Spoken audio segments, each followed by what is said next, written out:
Welcome to the next video in the FDP Expanded Clearinghouse series.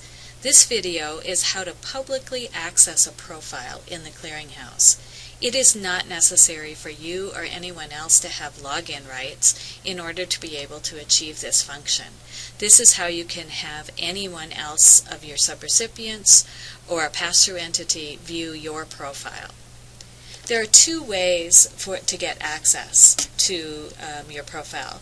The first is to click on the button that says View Organizational Profiles and find an organization. This is a function that's identical to what you see in the navigation bar at the top that talks about participating organizations. Either one of these links will take you to the following page. At this point, what you can do is either scroll through a very long list of profiles to find the one that you're looking for, or a far more efficient way to do it is to enter a part of that university's name into the search bar. In this case, I'm going to type in Minnesota, and I'm going to see the 4 campuses at the University of Minnesota that are part of the clearinghouse. To access any one of these profiles, I merely click on the link for that. Before I do that, though, it's important to understand that each organization has been given the opportunity to name their campus the way they want it to be. That means that they may have used a nickname. For example, UCLA may be listed instead of University of California, Los Angeles. So what is necessary then is, if you don't find an organization but you think they might be in the clearinghouse, try using their common nickname or try using a part of their overall name, and you'll be able to find them that way more readily. For example, in here I could type in Massachusetts, and I'm going to see all of the organizations that have Massachusetts in their name, not just a single university with multiple campuses. But for now, I'll go back to Minnesota, and I know that I want to look at the University of Minnesota Twin Cities campus. So I can merely click on the hyperlink here, and it will take me directly to their profile. And the headings at the top will give you an idea about what information is included in each section. You can scroll through the end of that page to get the information. So in this case, in general information, you'll be able to have the legal name of the entity, their congressional district, their DUNS number, their type of organization, and you'll have links directly to their F&A and fringe benefit rate agreements if they have them. If there are any comments related to a particular tab, you're going to see those below. In this case, you can see that University of Minnesota is a state institution, but it's not considered part of the state for audit purposes. So that's going to tell you they're going to have their own audit rather than a state of Minnesota audit. Clicking through each tab, you do not need to go in any kind of order. You can see the information and get rapidly to the individuals in contacts that you may need to access. You can go to registrations and IDs and get all of the different types of registration numbers that an organization may have.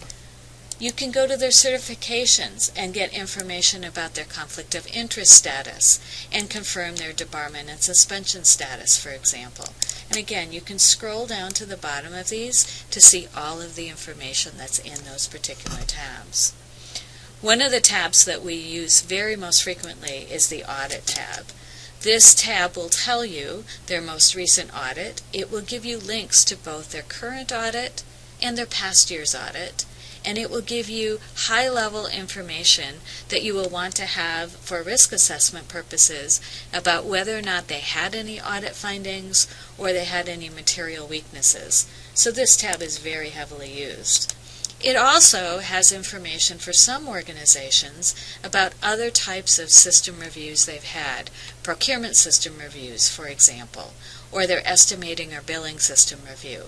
Not all organizations have these, but if they do, they've added that information into the clearinghouse. The next tab is Assurances, also heavily used. This will give you information about their human subjects, animal subjects, and other registrations. Remember, this is entity level registration, so you'll be able, for example, to get the organization's FWA number, but you will not get a human subjects approval for that particular project. For that information, you do need to collect that from the subrecipient itself. And then finally, you will know the date on which that profile was authorized. You'll be able to tell and see how current that profile actually is and when it was last published. One very nice feature of the clearinghouse is that you can also print or you can save a PDF copy of anyone's profile. To do that, go to the upper right-hand corner in a profile and use the Print PDF button that you see there. If you click on that, it will bring up your print capability, and you can choose your printer. In this case, I'll print to my local printer, and just go ahead and print all 6 pages of a profile. The other thing you can do here, though, is to print it to a PDF document. So assuming you have that functionality set up on your computer, you can merely say print to Adobe Pdf, and then when you have that printer selected, in essence, you hit the print button, and it will give you the option to save the file.